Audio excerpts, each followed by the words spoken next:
अस्सलाम वालेकुम। ओके जी, मोमेंटम वी वर डूइंग और उसके कुछ क्वेश्चन हमने कर लिए हैं और कुछ रिमेनिंग उसके क्वेश्चंस, आई थिंक 3 क्वेश्चन उसके रहते हैं, वो कि हमने अटेम्प्ट करने। So let's do those questions. आप ही कोई क्वेरी है, कोई पूछना चाहते हैं?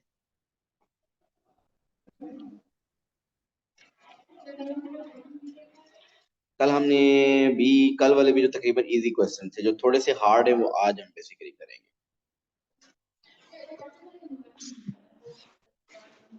मोमेंटम हमारा आज और कल बस खत्म हो जाएगा, उसके बाद आगे हम जो आपके प्रॉब्लम्स होंगे वही हम करते हैं।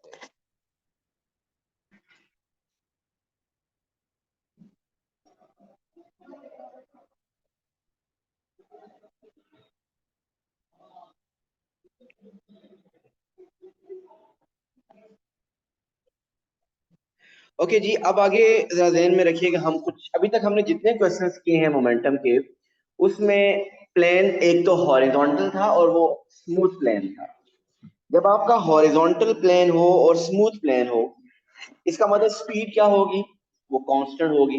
मीन अगर आपको ये कहा कह दिया जाए कि ये पार्टिकल है a moving in this direction, ये पार्टिकल है be moving in this direction with the speed 5 meter per second and this is moving with the speed of say 8 meter per second।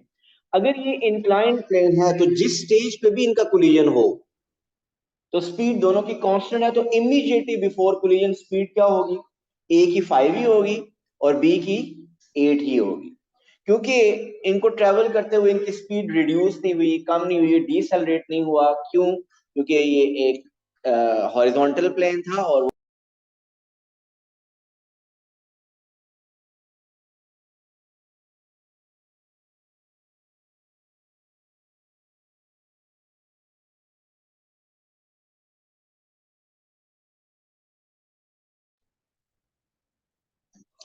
Sorry I got disconnected. So I was saying कि अभी तक हमने जितने questions किए हैं सब में horizontal plane था और वो स्मूथ था।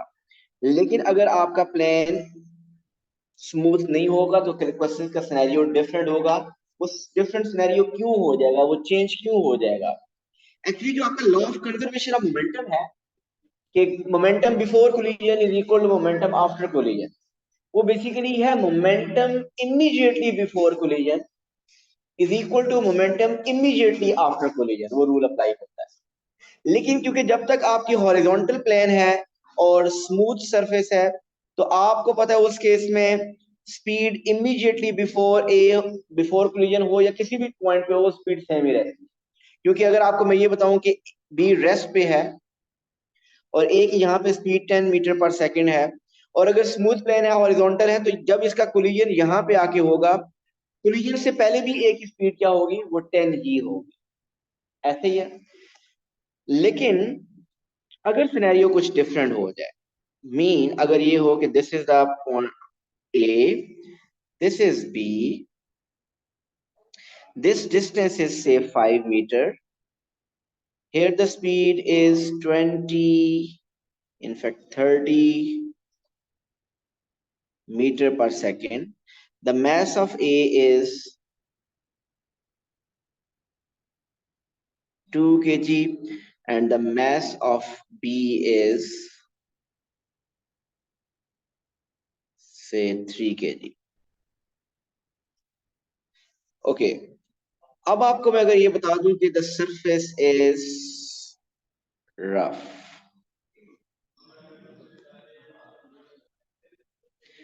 the surface is rough and friction is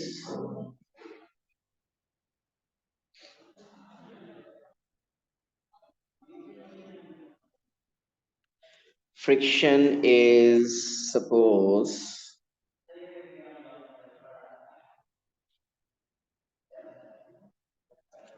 5 Newton.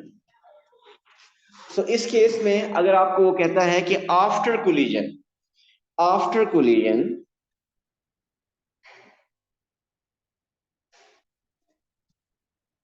Speed of A is 2, और वो टूवर्ड्स राइट है, speed of A is 2 towards right, आपको फाइंड करनी है speed of B after collision. Before collision तो वो रेस्ट पे है ना। सो ये कैसे करेंगे? अगर तो ये हॉरिजॉन्टल प्लेन है और ये स्मूथ सरफेस है, तो सिंपली मैं डायरेक्ट इस पे लगा सकता हूँ law of conservation of momentum.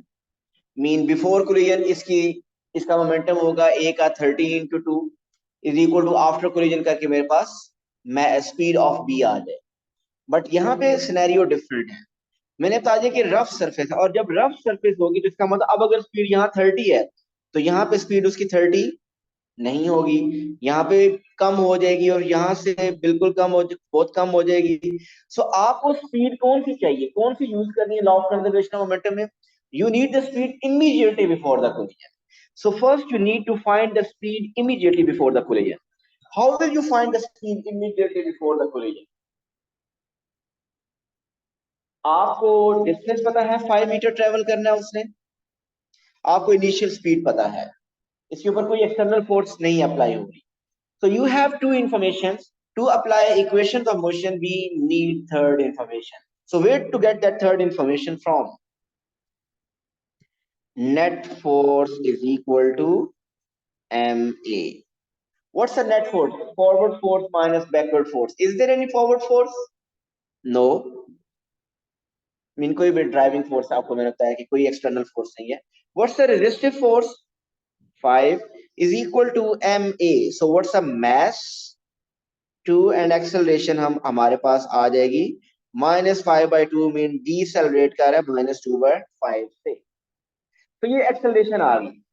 तो अब आप ऐसा करें, डिस्टेंस 5 मीटर उसमें पुट करें, इक्वेशन ऑफ मोशन यूज करें, और आपको स्पीड पता चल जाएगी immediately before collision. So 2as is equal to v square minus u square, acceleration is -2.5, distance उसने ट्रेवल करना है 5, फाइनल स्पीड हमने फाइंड करनी है, इनिशियल है 30। सो बताइए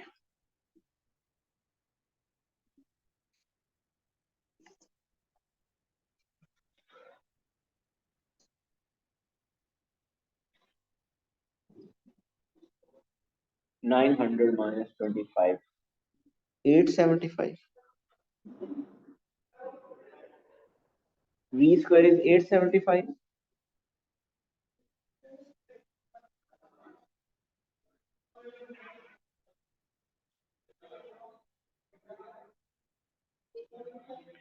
v square is 875, so v is, मैं एग्जैक्ट लिखता हूं, अंडर रूट 875। ठीक हो गया। सो इसका मतलब immediately before collision the speed was under root 875। अब आप कर सकते हैं law of conservation of momentum, आप अप्लाई कर सकते हैं। Before collision is equal to after collision. Momentum before collision is equal to momentum after collision. So what's the momentum before collision of A? 30 times 2. B तो rest पे था, वो 0 is equal to, all the particles are moving towards right, तो सबको फिर positive हम रखेंगे। What's the momentum of B after collision? मैंने बताया कि after collision उसकी मैंने स्पीड क्या बताई है, वो 2 हो गई है। So after collision the speed is 2। Sorry, मैंने 30 लिख दिया, 30 नहीं लिखना चाहिए था, जिसके लिए इतनी वर्किंग की है वो फिर 30 लिख दिया। So it's under root 875 into 2। This is the momentum before collision for ए।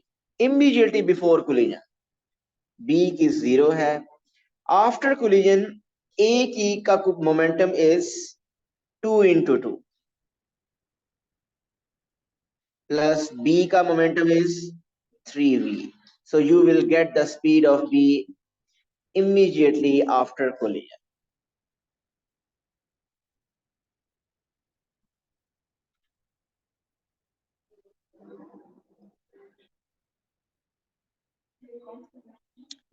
ये बेसिक एग्जांपल है। सो बेसिकली इस क्वेश्चन के थ्रू मैंने बताने की ये कोशिश की है रिदा कि जब आपका हॉरिजॉन्टल प्लेन या और स्मूथ हॉरिजॉन्टल प्लेन ना हो, जिस तरह इस क्वेश्चन में मैंने क्या स्मूथ हॉरिजॉन्टल तो लिया लेकिन प्लेन मैंने रफ ले लिया। प्लेन रफ लेने का मतलब ये है कि अभी जो स्पीड यहाँ पे ए की 30 है, जब ये इधर मूव कर रहा है तो यहाँ पे इमीडिएटली बिफोर कोलिजन उसकी स्पीड 30 नहीं होगी, वो डिसेलरेट करेगा। तो आपका जो law of conservation of momentum है वो अप्लाई होता है इमीडिएटली बिफोर कोलिजन और इमीडिएटली आफ्टर कोलिजन। तो हमने पहले प्रीवियस टॉपिक यूज किए, मीन फोर्सेस, और फिर वो काइनेमेटिक्स यूज किया ताकि हम immediately before collision speed find कर। और उसके लिए पहले हमें net force is equal to M से एक्सेलरेशन फाइंड करनी पड़ी। फिर लॉ इक्वेशंस ऑफ मोशन के थ्रू इमीडिएटली बिफोर कोलिजन हमने स्पीड फाइंड की, वो हमने यूज की। Law of conservation of momentum से तो हमारे पास final speed is of after collision for B is 18.4। कितना आ रहा है? आपका भी 4 है। 18.24 मेजॉरिटी इज अथॉरिटी 18.4। उम्मीद है कि मेजॉरिटी पे ठीक ही कर रहे होंगे। बहरहाल ये कैलकुलेशन है, ये आप चेक कर सकते। सो अब हम ऐसे क्वेश्चन करेंगे जिसमें स्पीड थ्रू आउट कॉन्स्टेंट नहीं होगी। जब तक स्पीड थ्रू आउट कॉन्स्टेंट है तो एक नॉर्मली एक इजी क्वेश्चन कंसीडर किया जाता है। सो अब आगे चलते हैं, कोई क्वेश्चन पास पेपर से लेते हैं।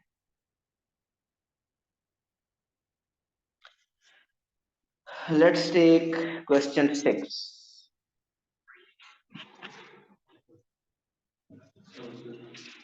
वालेकुम अस्सलाम, जल्दी आ गए आज तो।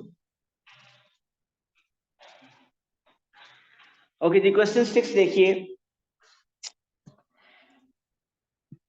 देखिए मोमेंटम का क्वेश्चन, जब तक सिर्फ मोमेंटम इन्वॉल्व है वो क्वेश्चन बहुत इजी है, लेकिन मोमेंटम का क्वेश्चन बहुत ज्यादा मुश्किल हो जाएगा जब आपके प्रीवियस टॉपिक्स इन्वॉल्व होंगे। मीन जब आपके फोर्सेस इन्वॉल्व हो जाएंगी, जब आपका वर्क एनर्जी वगैरह इन्वॉल्व हो जाएगा। जब तक वो टॉपिक्स इंक्लूड नहीं होते इसमें, इटसेल्फ मोमेंटम एक इजी टॉपिक है, उसका क्वेश्चन बहुत इजी होगा। यहां देखते हैं क्या है। A particle P of mass 0.3 kg lying on a smooth plane. So ये particle P जिस plane के ऊपर है वो smooth है, is released from rest. P slides down the plane for a distance of 2.5 meter and then reaches a horizontal plane. There is no change in speed when P reach the horizontal plane. So एक बात उसने कहा कि a particle Q, आगे भी पढ़ लेते हैं, a particle Q of mass 0.2 kg lies at rest on the horizontal plane 1.5 meter from the end of the inclined plane. P directly collides with Q. एक बात उसने कही है कि P is released from rest. अगर ये rest से release हुआ है, इसकी स्पीड इंक्रीज होगी या डिक्रीज होगी? प्लेन तो वो आपका स्मूथ है, इसकी स्पीड इंक्रीज होगी या डिक्रीज होगी? जीरो से डेफिनेटली। इंक्लाइन प्लेन पे किसी पार्टिकल को रखें तो स्पीड जीरो, अगर वो आपको उसने बता दिया कि वहां से वो रोल करके क्यू पे हिट कर रहा है, तो इसका मतलब जीरो से स्पीड बढ़ रही है, वो स्लाइड कर रहा है। सो वो क्यों बढ़ रही है? वो वेट के कंपोनेंट की वजह से बढ़ रही है। तो आपको पता है वो पार्टिकल पी यहाँ से स्लाइड करेगा, इधर आएगा, फिर वो आ जाएगा हॉरिजॉन्टल प्लेन पे, और फिर वो आते हुए क्यू को हिट करेगा। ये सिनेरियो है। इंक्लाइन प्लेन के बारे में तो उसने क्वेश्चन में बता दिया कि वो स्मूथ है। अब क्वेश्चन क्या है जरा वो देखते हैं। Part A is, it is given that the horizontal plane is also smooth. So horizontal भी स्मूथ हो गया। हॉरिजॉन्टल प्लेन स्मूथ होने का मतलब कि आपकी स्पीड हॉरिजॉन्टल प्लेन पे थ्रू आउट कांस्टेंट रहेगी, ऐसे ही है। After the collision P continues moving in the same direction. After collision P की डायरेक्शन ऑफ मोशन वही रहेगी, इसी डायरेक्शन में जाता रहेगा। और किस स्पीड से मूव करेगा? विद द स्पीड टू की क्लोज कर देंगे। आफ्टर कोलिजन P की डायरेक्शन वही है और Q की स्पीड से मूव कर रहा है, टू की स्पीड से। आपको फाइंड करनी है speed of Q after collision. So P की स्पीड बिफोर, P की स्पीड आफ्टर कोलिजन पता है, Q की स्पीड आफ्टर कोलिजन फाइंड करनी है। Q की स्पीड बिफोर कोलिजन जीरो थी, वो रेस्ट पे थी। P की स्पीड बिफोर कोलिजन नहीं पता। अगर वो पता चल जाए तो law of conservation of momentum apply करेंगे तो क्वेश्चन हो जाएगा। 5 मार्क्स है। सो मुझे P की स्पीड फाइंड करनी है, मुझे P की स्पीड यहाँ पे फाइंड करनी है, ऐसे ही है ना। आपको अगर यहाँ पे स्पीड P की पता चल जाए, वो थ्रू आउट वही रहेगी, क्योंकि हॉरिजॉन्टल प्लेन है और स्मूथ है, थ्रू आउट वो सेम रहेगी, बिफोर कोलिजन भी वही होगी। सो आप क्या कीजिए, सपोज कर लें कि यहाँ पे इस टाइम है पार्टिकल P। जब पार्टिकल P यहाँ पे आ जाएगा, उस वक्त उसकी स्पीड क्या होगी? अब आपको ये स्पीड फाइंड करनी है, speed at that point. How to find this speed? Do we have three informations to apply equations of motion? Initial speed zero है, डिस्टेंस 2.5 है, दैट्स इट। हम एक्सेलरेशन फाइंड करेंगे, थ्री इंफॉर्मेशन नहीं है। और वो थर्ड इंफॉर्मेशन क्या है? Basically acceleration. एक्सेलरेशन क्या है? जी साइन थीटा। अगर डायरेक्ट याद करें जी साइन थीटा, लेकिन अगर आप कैसे करते थे? आप इसको रिजॉल्व करते हैं ऐसे। इसका वेट क्या है? 3। सो उसको रिजॉल्व करेंगे तो दिस इज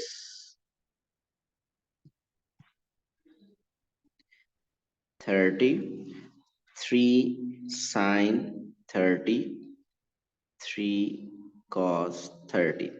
अच्छा जी, क्योंकि इस पे कोई फ्रिक्शन वगैरह नहीं है, हॉरिजॉन्टल जो प्लेन है इंक्लाइंड वो स्मूथ है। सो इस पे एक net force is equal to M में अप्लाई करने लगा हूं मैं।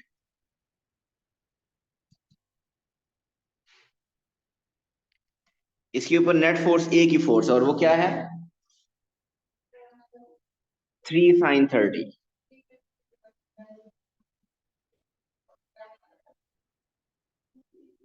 मैथ है 0.3, तो एक्सेलरेशन कितनी आ रही है?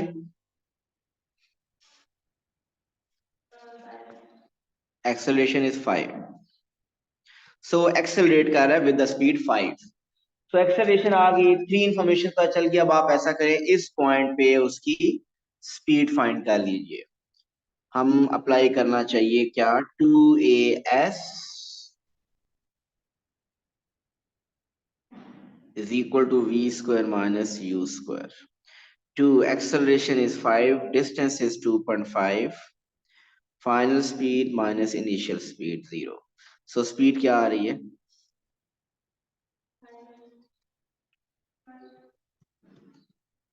सो इसका मतलब यहाँ पे स्पीड है 5 मीटर पर सेकेंड। अगर यहाँ स्पीड 5 है, हॉरिजॉन्टल प्लेन पे मुझे बताइए, जहां पे ये मैंने स्पॉट लाइट शो की है, यहाँ स्पीड क्या होगी? यहाँ भी 5 होगी, क्योंकि ये हॉरिजॉन्टल प्लेन है और स्मूथ है। सो इमीडिएटली बिफोर कोलिजन स्पीड क्या होगी? वो भी 5 होगी। सो आपको बिफोर कोलिजन पता चल गई स्पीड इज 5। सो अब आप law of conservation of momentum apply कीजिए। Before collision it's momentum of p is 5 into 0.3।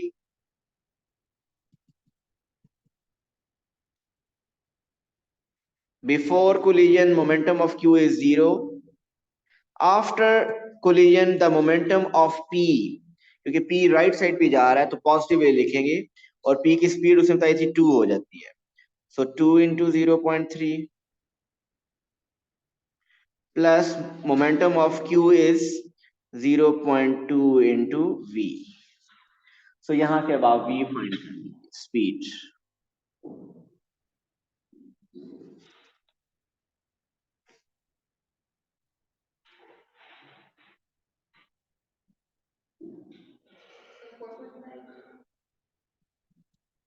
4.5।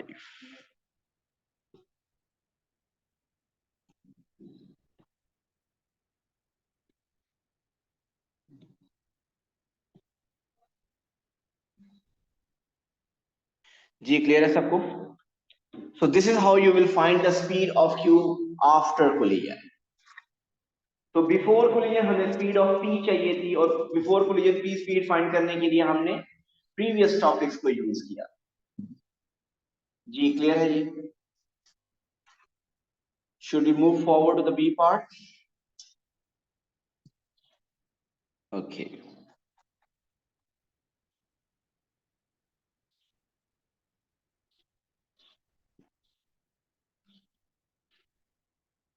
Okay जी, बी पार्ट इज, अब आप उसको पहले क्वेश्चन समझिए।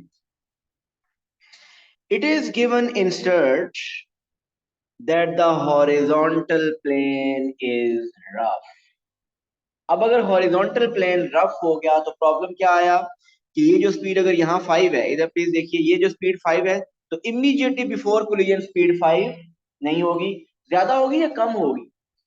कम होगी, कि प्लेन रफ हो गया है तो आप उसको डिसेलरेट करेगा, वो स्पीड कम होने से शुरू हो जाएगी। And it says P and Q collide, अभी भी कर रहे हैं। They collide after collision. They collide after collision mean after collision दोनों की स्पीड्स कॉमन हो जाती है। इट मींस दोनों राइट साइड में मूव करेंगे और दोनों की स्पीड 1.2 है। Find the coefficient of friction. कैसे करें कोफिशिएंट ऑफ फ्रिक्शन? देखिए, कोफिशिएंट ऑफ फ्रिक्शन फाइंड करने के लिए क्या चाहिए होता है?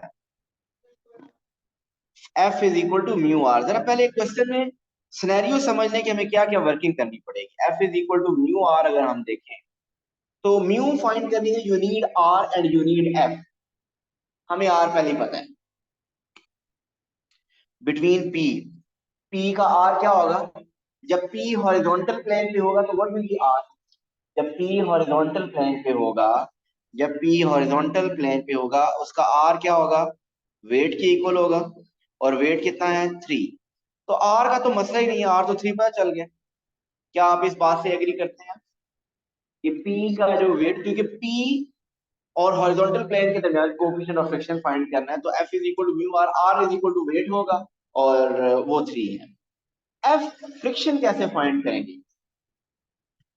फ्रिक्शन फाइंड करने के लिए आप इसके ऊपर, क्योंकि ये पार्टिकल राइट साइड पे मूव कर रहा होगा और फ्रिक्शन किस डायरेक्शन में होगी? लेफ्ट साइड पे, तो फॉरवर्ड फोर्स 0 होगी, बैकवर्ड फोर्स सिर्फ एक ही होगी और वो होगी friction, is equal to M A, mass है 0.3। उसके लिए आपको क्या चाहिए? एक्सेलरेशन चाहिए। अगर आप फ्रिक्शन फाइंड करना चाहते हैं जब P हॉरिजॉन्टल प्लेन पे था, फ्रिक्शन देखें बिफोर कोलिजन और आफ्टर कोलिजन तो सेम ही होगी। सो आप अगर फाइंड करना चाहते हैं फ्रिक्शन, सपोज बिफोर कोलिजन पे भी हम देख लेते हैं, तो हमें एक्सेलरेशन चाहिए।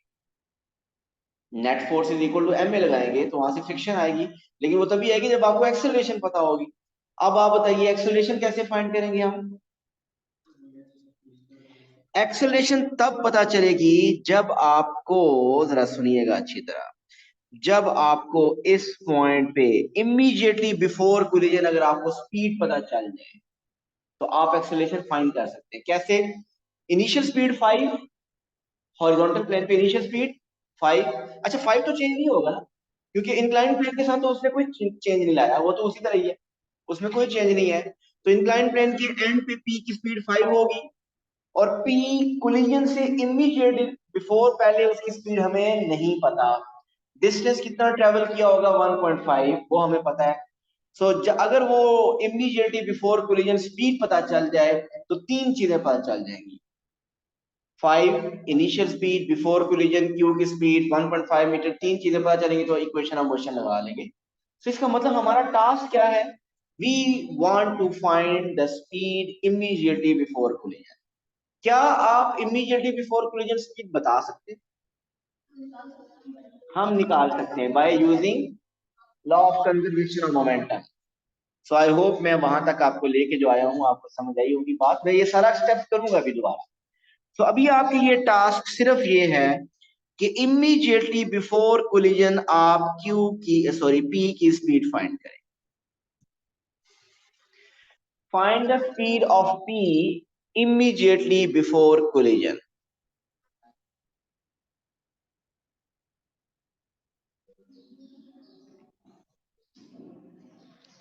2 पॉइंट।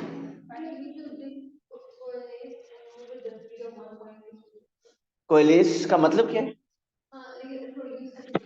कोइलेस का, आप अगर प्रीवियस क्लासेस में थे तो कोइलेस का मैंने बताया था कि वो इकट्ठे हो जाते हैं। इसका मतलब आफ्टर कोलिजन दोनों की स्पीड 1.2 है। चलिए देखें, बिफोर कोलिजन पी की स्पीड हमने वी रख ली, और उसने डिस्टेंस, सॉरी, उसका मास कितना है 0.3, so 0.3 v. So before collision momentum is 0.3 v of P, and Q का momentum is 0, is equal to after collision momentum of P is 1.2 into 0.3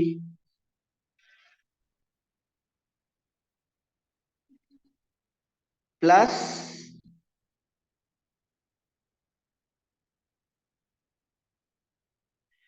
before, after collision Q की speed भी 1.2 है और उसका मास है 0.2।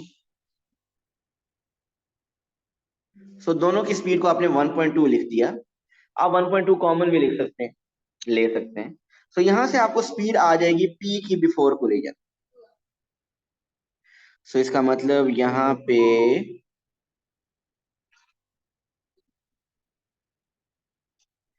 P की स्पीड आ गई 2 metre per second. Immediately before collision the speed of P is 2 metre per second.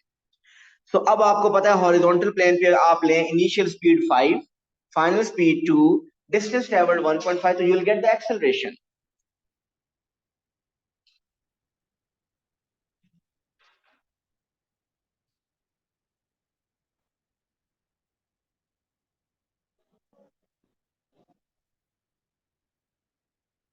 In fact आपके पास आएगा डीसेलरेशन। वो डीसेलरेशन कितना आ रहा है?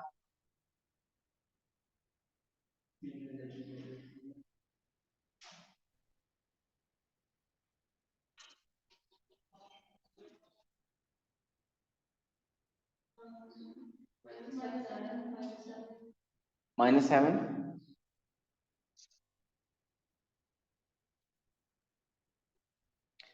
सो वो डीसेलरेशन आ गई -7। अब डीसेलरेशन है मान ए, एक्सेलरेशन आ गई पार्टिकल पी की -7। तो अब आप वो अप्लाई कर लें, net force is equal to M A.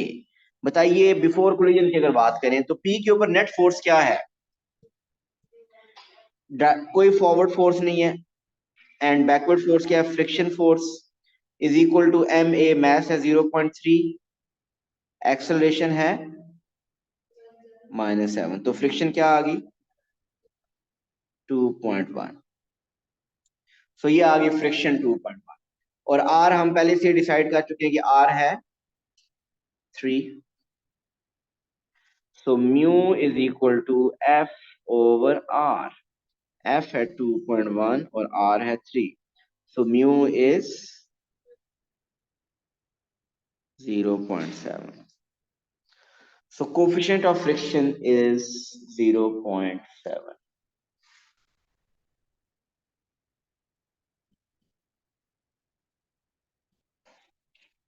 Ji clear है?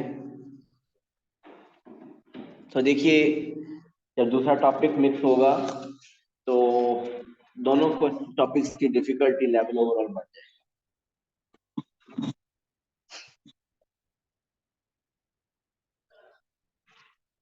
आपने बी पार्ट में एनर्जी मेथड लगाया या ए पे? दोनों पे। बी पार्ट पे आपने एक law of conservation of momentum apply किया था या उसके बगैर? उसके अप्लाई करने के बाद फिर आगे आपने किया। ठीक हो,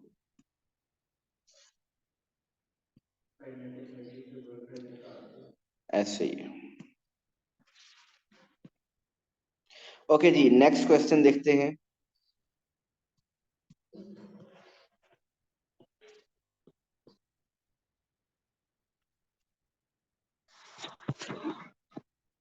क्वेश्चन 8 देखिए जरा। Small smooth spheres A and B of equal radii and of masses 4 kg and 2 kg respectively lie on a smooth horizontal plane. अच्छी बात है कि स्मूथ हॉरिजॉन्टल प्लेन है, सो स्पीड में चेंजेस नहीं आएगी। Initially B is at rest and A is moving towards B. A is moving towards B and B is at rest. After the spheres collide, A continues to move in the same direction but with the half the speed of B. Mean जितनी B की speed होगी after collision, A की speed उसका half होगी। और initially क्या थी? 10। अच्छा, इसका मतलब आफ्टर कोलिजन अगर मैं B की स्पीड करूं x, तो A की क्या होगी? x/2। या ऐसा करें, A की x कर लें और B की 2x कर लें ताकि वो फ्रैक्शन आए। A की हाफ ही आ रही है ना। सो आपको कह रहा है कि find the speed of B after collision. करेंगे x लेट करके हो जाएगा, हो गया 10। So before collision the momentum of A is 10 into 4. Before collision momentum of B is 0, is equal to momentum of A after collision is 4x and momentum of B after collision is 2 into 2x. mass into velocity. mass A का 4 था और velocity speed A की x थी। सो यहां से अब आपके पास 40 is equal to 8x. so x is 5. Find क्या करना था? Speed of B after collision. So speed of B after collision को हमने क्या कहा हुआ? 2x। तो अगर x 5 है तो इसका मतलब स्पीड ऑफ B क्या होगी? 10। 2x speed of B will be 10।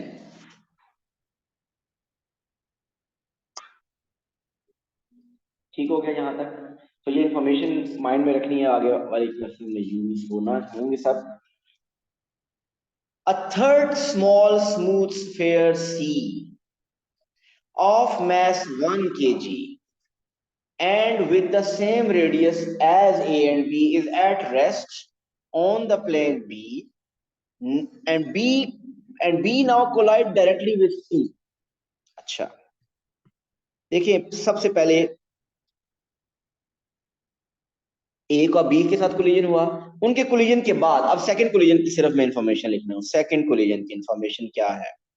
Second collision के बाद ए और बी दोनों की स्पीड से मूव कर रहे थे? नहीं, बी मूव कर रहा था 10 मीटर पर सेकंड के साथ और ए मूव कर रहा था 5 मीटर पर सेकंड के साथ। ऐसे ही है ना? लेकिन हमें तो बी का कोलिजन करवाना है ना सी के साथ। सी रेस्ट पे है, सी रेस्ट पे, सी इज एट रेस्ट। और क्या कह रहा है? अब वो कह रहा है कि B direct now directly collides with C. अब आपको ये कोलिजन का बता दिया कि बी का कोलिजन सी के साथ हो रहा है।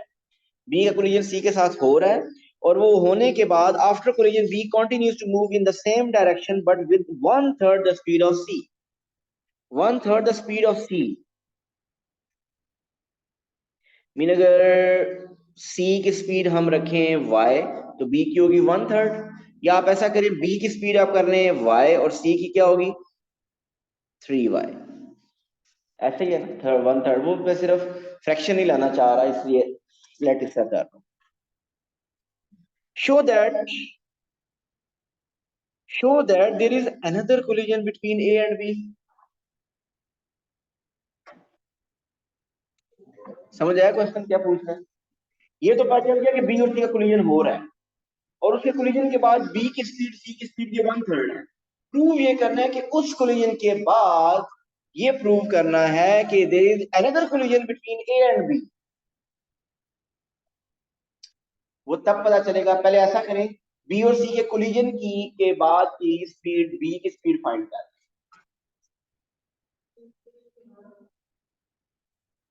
बी और सी के कोलिजन के बाद की स्पीड फाइंड कर। जरा सुनिएगा क्यों ऐसा फाइंड करना चाह रहे हैं। अगर बी और सी का कोलिजन हो, जरा सुनिएगा प्लीज, बी और सी के कोलिजन हो गया। अब अगर बी की स्पीड हुई 6, ए पीछे किस स्पीड से आ रहा है 5 से। अगर ए उसके बैकवर्ड 5 की स्पीड से आ रहा है और बी की स्पीड हो जाएगा, तो क्या कोलिजन होगा? कभी नहीं होगा। कोलिजन होने के लिए जो बी की स्पीड है वो 5 से कम होनी चाहिए। तो आपको क्या करना है, बी और सी का कोलिजन का के ऊपर आपने law of conservation of momentum apply करना है, और उसके आपने देखना है कि बी की स्पीड क्या आ रही है आफ्टर कोलिजन, और वो स्पीड होनी चाहिए लेस देन 5। अगर लेस देन 5 5 भी नहीं होनी चाहिए, क्योंकि अगर 5 भी होगी तो वो ये भी 5 से, ए भी 5 से मूव कर रहा है, बी भी 5 से मूव कर रहा है, तो कभी भी कोलिजन नहीं होगा। So speed of B should be less than 5। चलिए आप फाइंड करते हैं सेकंड कोलिजन की इंफॉर्मेशन। सेकंड कोलिजन में before collision momentum of B क्या होगा 10, उसकी स्पीड है, और मैस है उसका 2।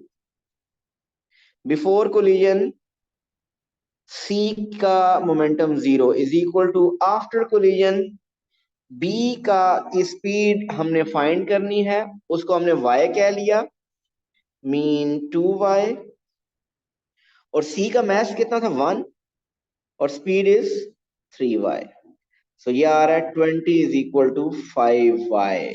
सो y क्या आ गया 4, mean speed of B after second collision is 4 metre per second.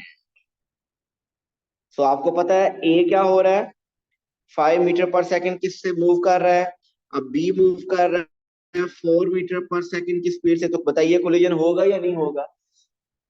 Collision होगा। सो आप ये जस्टिफाई कर दें as speed of B is 4 metre per second which is less than the speed of a, mean 5 meter per second. So collision will occur. और अगर third collision हो रहा है, फोर्थ कोलिजन हो रहा है, तो आपसे अब पूछ रहा है सी पार्ट में कि उस थर्ड कोलिजन के बाद A and B coalesce during this collision. Mean जो थर्ड कोलिजन हो रहा है ए और बी उसका, उसमें they coalesce, mean after collision their speeds are same.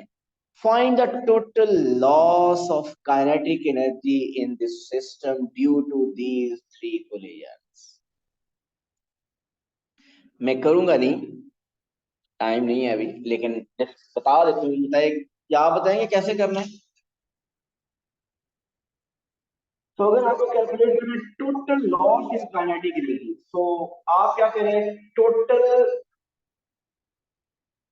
Kinetic energy find करें before all the collisions, before all the collision start में, और फिर टोटल काइनेटिक एनर्जी फाइंड करें आफ्टर ऑल थ्री कोलिजन्स, और उनका फिर डिफरेंस फाइंड कर लें। Total kinetic energy before collision तो बहुत इजी है, क्योंकि सिर्फ ए मूव कर रहा था, बी और सी तो रेस्ट पे थे, और ए मूव कर रहा था किस स्पीड से, 10 की स्पीड से, तो हाफ एम की स्पीड से वो total kinetic energy before collision आ गई। अब total kinetic energy after collision क्या होगी? ए की स्पीड चाहिए आफ्टर थर्ड कोलिजन, बी की स्पीड चाहिए आफ्टर थर्ड कोलिजन, सी की स्पीड भी चाहिए after all the collision. C की तो स्पीड आपकी होगी, बी की स्पीड अगर 4 थी तो उसकी स्पीड 3 टाइम्स 4 12 होगी, लेकिन ए और बी की स्पीड आपको नहीं पता। आप law of conservation of momentum use करेंगे। आफ्टर कोलिजन ए और बी की स्पीड्स आएंगी, दोनों सेम आएगी, वो कोएलेस हैं, तो दोनों की स्पीड जब आ जाएंगी तो मैसेज सबके पता है, तो आफ्टर ऑल द कोलिजन आप क्या लिए कैलकुलेट करेंगे kinetic energy of A, kinetic energy of B, kinetic energy of C, तीनों को ऐड कर देंगे, तो ये आ जाएगी kinetic energy after all the collision. So फिर लॉस इन काइनेटिक एनर्जी के लिए आप before collision, before all the collision and after all the collision subtract करके लॉस आ जाएगा। ये ट्राई कीजिएगा, टफ टाइम देगा आपको। सो इस क्वेश्चन को आपने कंप्लीट करना। आई थिंक इस वर्कशीट के अब सब क्वेश्चन भी कंप्लीट हो गए। अगर कोई रह गया तो आप प्लीज अटेम्प्ट कीजिएगा, और कल हम इसको, कल हमारा मोमेंटम के ऊपर लास्ट लेक्चर ही होगा। लेक्चर तो खत्म ही हो गए, हम सिर्फ प्रैक्टिस कर रहे हैं। See you tomorrow. Thank you so much. Allah Hafiz.